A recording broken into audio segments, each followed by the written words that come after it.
Hello, everyone. Hello, hello, hello. Slightly different weather update today versus last week. It is officially the English autumn. It's miserable, but not to worry. That's why I'm here to brighten up your days, and I'm sure you cannot wait.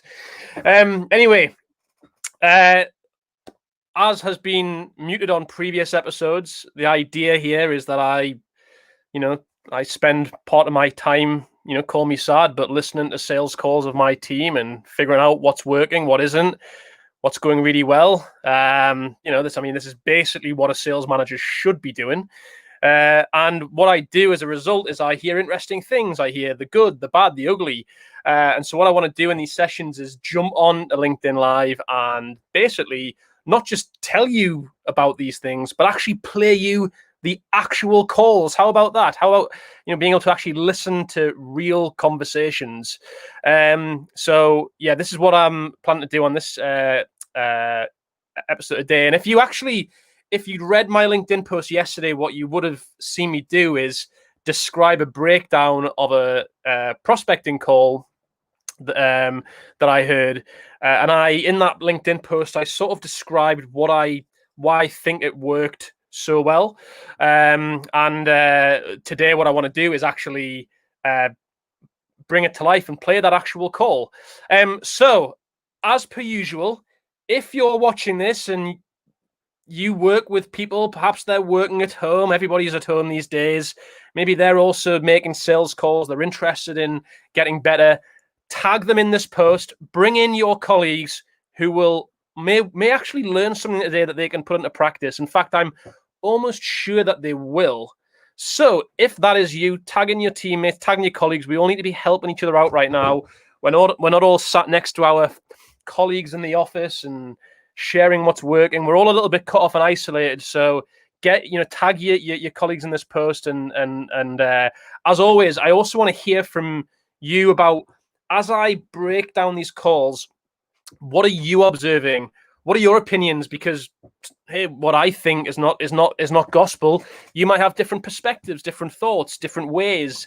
I want you to share your thoughts and comments.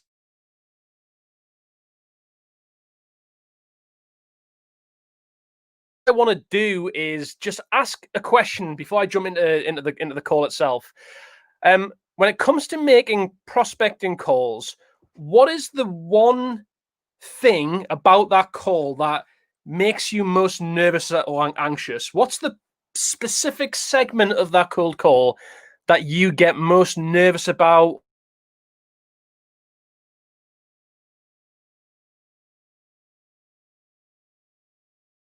What it used to be was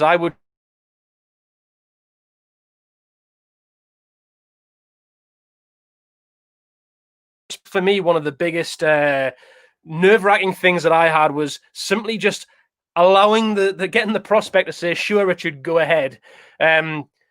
Asa agrees with me saying the opener. I'd love to know more about that. Like, when you say the opener, is it kind of what I'm feeling? Where I used to be just, am I going to just be given a chance, an opportunity, an at bat to talk? Yeah, please just keep on putting the comments there. Anybody, what is the specific segment of the call that you feel most anxious or nervous about or concerned about? Got Steven saying being called a necessary evil. Yes. I think we all have that. We've all, if people are in this game, we've all had nasty things said about us and the phone put down. And guess what? Like, that's just part and parcel of it. It's how we react to that. Rebound from it. It's why we have to be resilient in sales. Okay, so what I'm going to do, I'm going to jump in here, and you'll see that the actual subject of this specific call is the simple approach that booked the meeting. So there was a positive outcome in this conversation, first of all.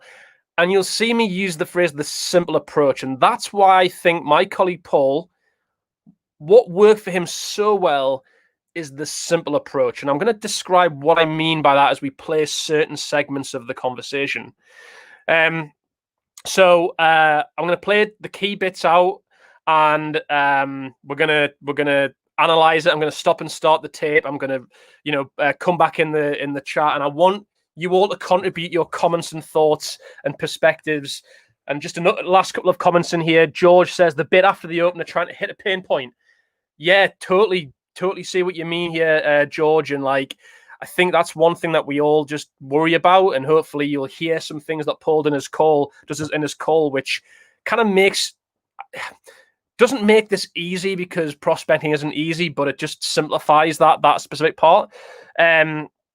Stuart, building up the opening, picking up the phone, getting the first few words out, hearing you loud and clear. It can be nerve-wracking making these calls, and sometimes we just think, are we just going to screw up the first few words that come out of our mouth? And again, I think when you hear the call here, you'll hear Paul make that so simplified. He sounds like the most relaxed person in the world, by the way, and we'll hear it loud and clear. Okay, so without further ado, this is a call. I'm gonna, when I say this is a cold call, this is an ice cold call. This person does not know who Refract are, does not know who Paul is, does not know what we do. It's an unscheduled conversation, and that's the context. Paul has found this person on LinkedIn, has identified that they fit our kind of ideal customer profile, our ideal persona, and that's the trigger as to why he's reached out. So, the one thing I'm going to do here is actually one of the things that we try and master here at Refract is the different call openings and the different things that we use in call openings. And there's one thing that I'm going to play here that Paul does in his call where he references one salesperson, and you're going to hear the context of that. But I've just searched for that phrase. You can see how often it's coming up in our calls, but it's found the call I want to listen to today. It's found, you can see Paul has said here, one salesperson. And this is going to come to life as we break this call down. So, first of all, I'm going to play the opening of this conversation. But before I do, the one last thing is I want you to look at some of the insights that have derived from this conversation. And you see here that in this call, Paul does the lion's share of the talking. And maybe that's one thing that we want to look at, things that can be improved, is Paul actually talks to 73% in this call. That the prospect does very little talking, but actually accepts the meeting in the end. But we'll come on to that. But anyway, here's the call. Here we go. Hello, Nicole speaking. Hi, Nicole. My name's Paul, calling from a company called Refract. Just to be upfront, we haven't spoken before.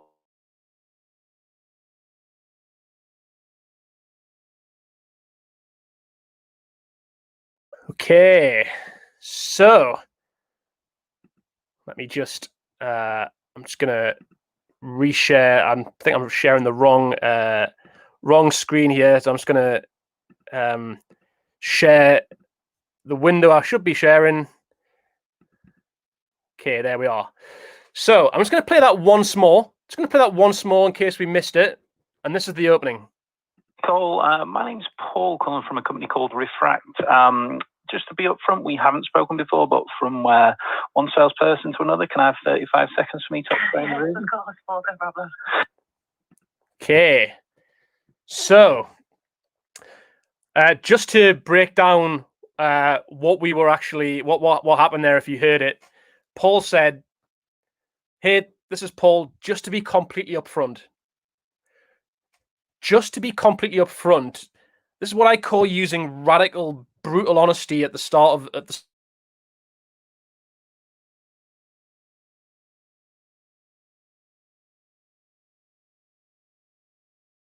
he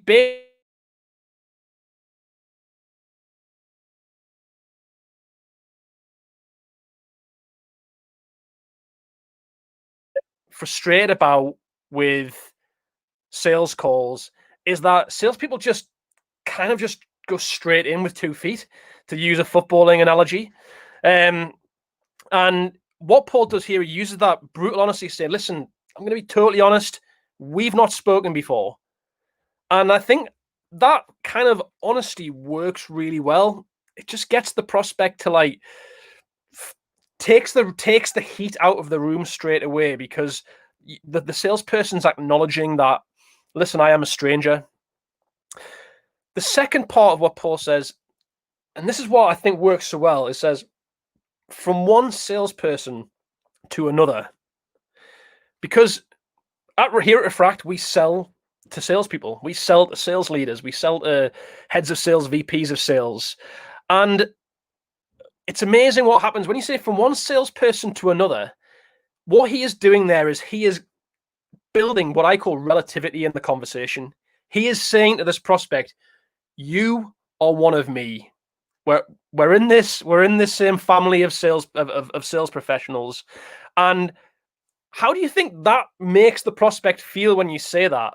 As in, hey, you, Mr. Prospect or Mrs. Prospect, I'm just like you. Like, how do you think that makes them feel? I think it works really well here, and that's why we started to use this more and more in our conversation. Stephen's saying straight to the point and honest from the word go. Gives her an exit immediately. It was refreshing. She laughed. It disarms most people. I'll come on to the laughter in a moment, Stephen, but it's a really great observation that you make there. Here's a little tip, right? Let's imagine that you sell security solutions to heads of security or CIOs. Now, all you need to do in that same example is say, hey, Mr. and Mrs. Prospect, from one security professional to another, because that's what you are. You are a security professional. You're a professional. You have expertise in that area. Even though you're in sales, when you can just transfer this to any industry or sector you operate in, from one health and safety professional to another, from one healthcare professional to another, whatever it is that you sell, when you say that, immediately the prospect feels differently about you as a salesperson. They're not thinking of you as a salesperson. They're thinking of you as someone on their level. So I think that worked really well. And then the final bit is our classic pattern interrupt. Can I take 35 seconds to explain why I chose to call you? It's very intentional. It's a very intentional amount of time. And as you heard, like the prospect liked this approach. Classic phrase that I heard a long time ago in sales is, if you can make them laugh, you've got their time. And this is exactly, you could hear the prospect had warmed to this opening. It didn't sound like your atypical sales call opening. They welcomed Paul into the conversation. So I want to know, first of all, just what did you think of that approach of from one salesperson to another, and how do you think that would fit in your world with the people that you sell to? Believe me, no matter in what industry or sector you sell to, this approach works brilliantly. Is, hey, Mr. and Mrs. Prospect, I'm like one of you. I'm from the same field as you are. It works a treat. Okay, right. What we're going to do next is play the next part of the conversation, and this goes back to George's comment about the pain point.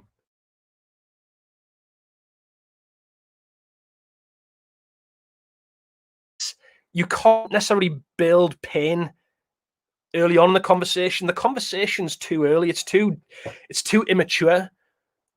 But what I want you to do is think about the objective of the cold call. The objective of the cold call is simply to find people who potentially have a problem that you help solve. That's it. It's not to build pain.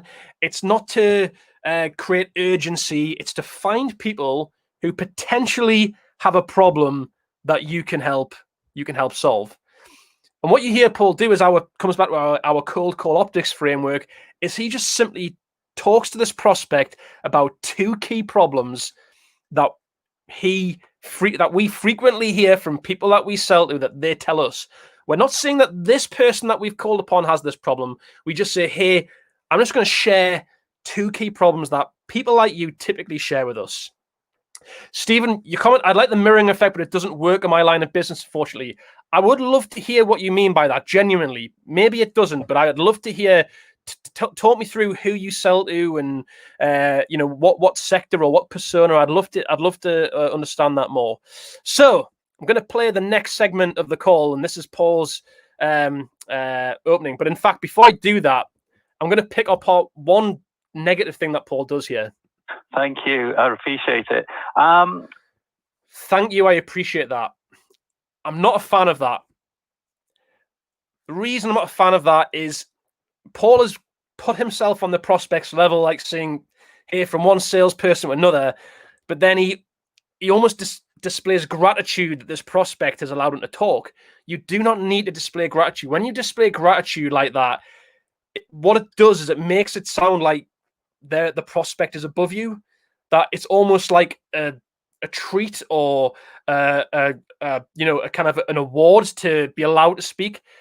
When you do that, you put the prospect on a up a height. You suddenly make yourself back to being the salesperson, not the person who's calling to help figure out if you can solve a problem. So, quick tip from me: you don't need to say thank you, and don't need to feel like it's been they've done you a favor here.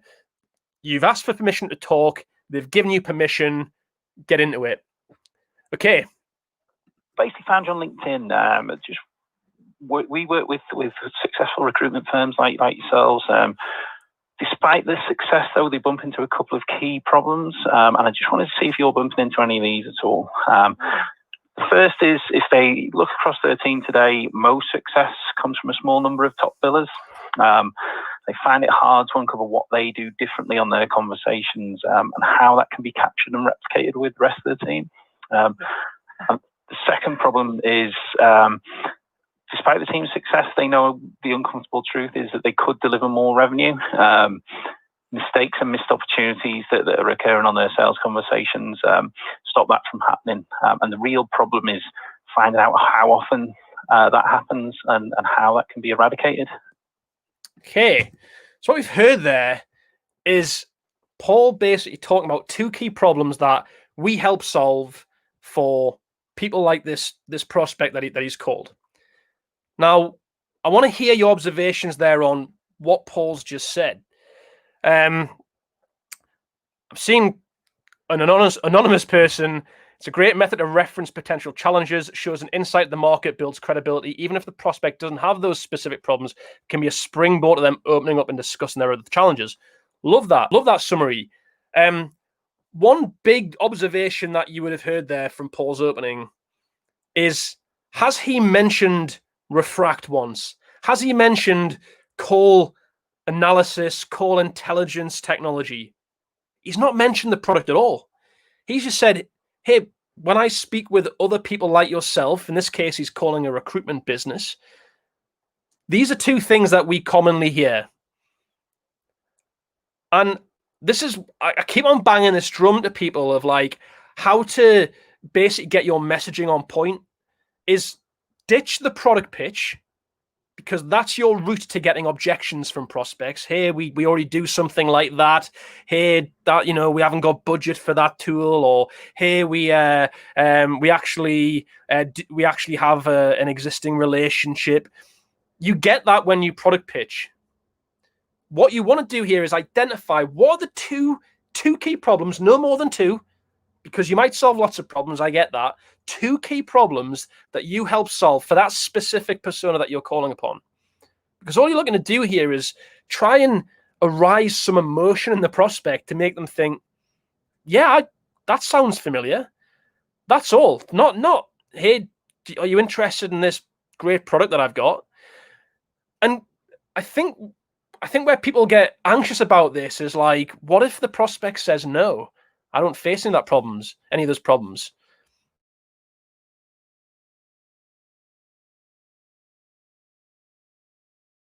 They're part and parcel of prospecting.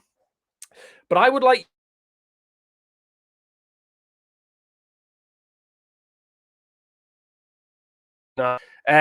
is what I want people to type in, and maybe there's someone watching this who actually recognizes some of these problems, is type in one or two specific problems your product solves for your key persona. I want to see some of those comments coming through of how you describe the problems that you solve for people that you call upon. I'll give you some feedback if I see them coming through. I'm seeing another comment here from the mysterious LinkedIn user saying, you're earning the right to carry out the conversation. You're buying authority through knowledge.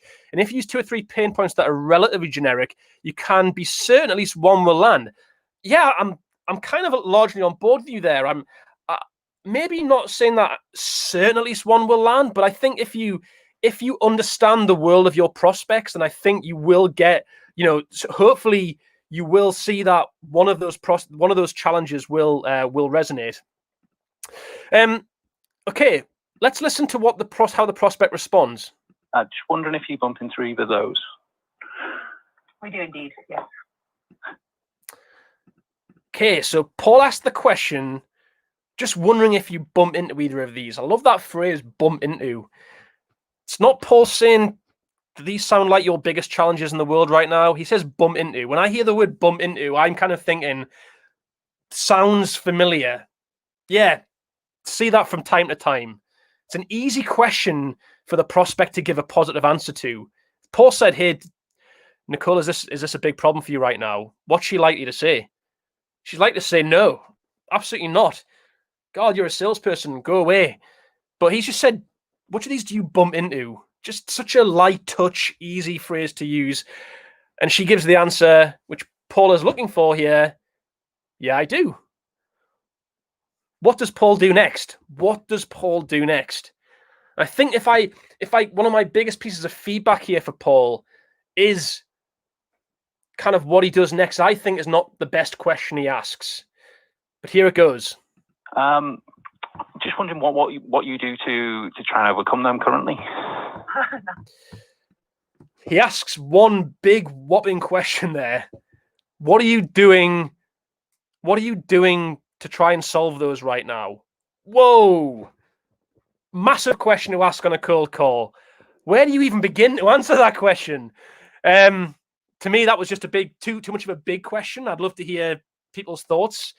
I think asking that type of question is like you're asking almost too much for the prospect to digest. And in fact, what I think a much more appropriate approach to today there, say, okay, I've mentioned 2 problems to you, Nicole. Out of those 2 that I said, which one sort of resonated the most? Make it easy for the prospect. Get them to select the one that stood out to them the most. Don't get them to think too hard just yet about what they do to solve it and all that kind of stuff. Just make it easy for them to select that. Seeing Liam is sharing a couple of his challenges that his company solves. The first was on access and getting in front of chief execs and directors. And the second, more importantly, is to understand their key projects and challenges to help align your value proposition specific to their needs at the right time. Okay, so first of all, I love the first problem that you mentioned there, Liam. Second one feels a bit wordy to me. Align your value just feels a little bit jargony, in my opinion. I think coming back to what Paul does so well here is he uses very simplistic language. And I think when you say the first one is an access and getting in front of more chief execs and directors, that makes total sense to me. You know, you could tell that to my mother and she would understand what that means. And that's what I think you want to achieve in prospecting. It's a totally valid point there. High risk, high reward question. They might not be willing to go that deep on a cold call. I agree. We're not making this call to do a full-blown discovery here. That will come. This is what we've got a sales process for. Keep it simple. What Paul asked there was too much of a big question.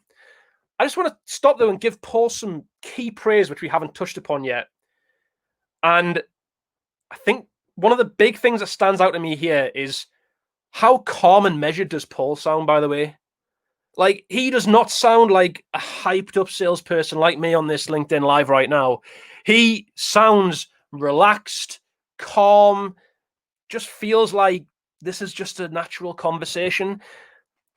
Big kudos, because I think that's one of the hardest things to get right, because this is nerve-wracking stuff. And Paul just sounds so calm, and I think it just reassures the prospect.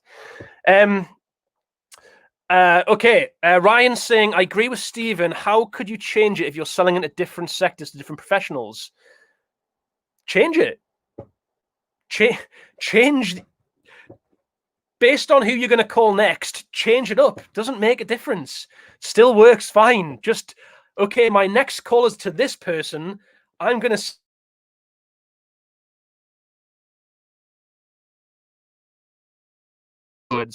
Okay, right. Let's listen to what happens next. So I'm just going to rewind back to how the prospect responded here. To try and overcome them currently. Nothing at the moment. We're scrambling. So kind of laughs a bit, almost a little bit sort of like uncomfortably. We're not really doing anything to solve it. In my opinion, the answer she gave there, whilst on one hand it's quite a good answer to get, is in like, we're not really not really do anything there. It's a bit of a problem. But I also think it was just too much of a big question for it to think about. And that's why it was hard for it to give a more detailed answer. George, I would have stayed quiet for 3 to 4 seconds. Interesting. Builds up some kind of like tension in the call. Really nice approach. Very hard to master, and you've got to be very disciplined to do that. Is from what I've learned. Okay, let's listen to what happens next. Just wondered if at a more convenient time you'd be open to a call to basically tell you how our technology is being used by companies similar to yourself to overcome those challenges. Yeah, of course. Next week could be. Boom! He's prospect is looking at her calendar without Paul really having to try hard here. Coming back to the topic of this session, keeping it simple. How easy could it have been for Paul to suddenly try and transform this cold call into its discovery, asking this question and that question? It was totally unnecessary. The objective of the cold call is to find someone who potentially has a problem we can help solve and who wants to talk to us again. Paul's achieved that objective. He's piqued some interest in the prospect. Now is not the time to start asking 10,000 questions to this prospect, because guess what? Paul interrupted her day. She didn't know who he was a minute and a half ago. He's got to set a time for a really productive discovery conversation. Here, this prospect may never, ever buy from us. That's fine. But we don't make these big decisions on cold calls, for goodness sake. Paul kept it simple. I've said we help solve these problems. You said that you've got these, you potentially have these problems and that you're not doing anything about them right now. And you've said that you're open to hearing. It's not, the way he's positioned it, hear a few ideas of how we're helping others tackle these problems. He's not even saying in that next call, let's give you a big demo of our product and show you how we can work together. He's just made it feel like the easiest decision in the world. And guess what? Has he talked about our product yet? Has he talked about features and benefits? Has he talked about AI analysis, call analysis and insights and talk time? No, he hasn't. He's just said, listen, I've got a potential solution here. We call this the small clue in the optics framework. It's the C part of it, the clue. Would you be interested in finding out more about if there was a solution to that problem? Would you want to find out more? Would you want to put more time aside? To which the prospect says yes. Or says, what about trying to find a pain? I think Paul has found what I would call surface pain in this call, which is fine. It's keeping it simple. He's mentioned the 2 problems that we help solve for people like this, for this prospect. The prospect said, they sound familiar to me, and I'm not solving them right now. There is a door of pain there that's worth going into and exploring further. But now's not the time to do it. People don't want to have to do a full-blown discovery when they weren't even expecting this call. And what happens if you try and do a discovery on a cold call? You do a half-baked job. It's rushed. It doesn't achieve the objective of the conversation. It's all about finding, hey, we help people like you with these problems. Does this sound familiar? Would you want to find out more if there's a solution to that problem? Yes or no? If so, let's book a time. If no, thank you. And I can move on and find people who we might be able to help. Anyway, I'll leave it there. Hopefully that was a really interesting activity, an interesting call. Paul kept it simple. Paul got a result as a reward. There were things he could have done different, could have done better in this conversation. Once again, I really appreciate people joining this, the comments, and tune in next week, and maybe I'll bring on one of my colleagues to help me out with this, because it's quite hard to do this, all at once. But we'll see how we get on. But yeah, put in the comments if you've enjoyed it, what you learned from the what you learned from the session, and we'll catch you next week. See ya.